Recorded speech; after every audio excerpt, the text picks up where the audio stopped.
ഇടുക്കി നെടുങ്കണ്ടത്ത് ജപ്തി നടപടികൾക്കിടെ വീട്ടമ്മ ആത്മഹത്യ ചെയ്യാനിടയായതിൽ വിശദീകരണവുമായി സൗത്ത് ഇന്ത്യൻ ബാങ്ക്. ജീവനൊടുക്കിയ ഷീബയ്ക്ക് കുടിശ്ശിക ഉണ്ടായിരുന്നില്ലെന്നും മറ്റൊരാളാണ് വീഴ്ച വരുത്തിയതെന്നുമാണ് വിശദീകരണം. ബാങ്കിനെതിരെ പ്രതിഷേധം ശക്തമാണ്. ഷീബ ദിലീപ് ഇപ്പോൾ താമസിക്കുന്ന വീടിന്റെ ആദ്യത്തെ ഉടമയാണ് സൗത്ത് ഇന്ത്യൻ ബാങ്കിന്റെ നെടുങ്കണ്ടം ശാഖയിൽ നിന്ന് ആധാരം പണയപ്പെടുത്തി ലോൺ എടുക്കുന്നത്. 2015 അത്. 25 ലക്ഷം രൂപയുടെ ലോൺ 2018 കുടിശ്ശികയായി. ഇതോടെ ബാങ്ക് ജപ്തി നടപടി ആരംഭിച്ചു.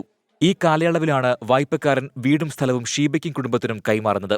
ആധാരപ്രകാരം ഷീബയ്ക്ക് ബാങ്കുമായി പണ ഇടപാടുകളില്ല എന്നാണ് സൗത്ത് ഇന്ത്യൻ ബാങ്കിന്റെ വിശദീകരണം.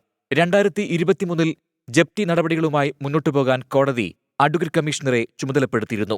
കമ്മീഷണറുടെ നേതൃത്വത്തിൽ ജപ്തി നടപടികൾ പുരോഗമിക്കുന്നതിനിടെയാണ് ഷീബ പെട്രോൾ ഒഴിച്ച് തീ കൊളുത്തിയത്. കോട്ടയം മെഡിക്കൽ കോളേജിൽ ചികിത്സയിലിരിക്കെ ഇന്നലെ വൈകിട്ടായിരുന്നു മരണം. പ്രതിഷേധ സാധ്യതകൾ കണക്കിലെടുത്ത് ബാങ്കിന് പോലീസ് സുരക്ഷ ഏർപ്പെടുത്തി.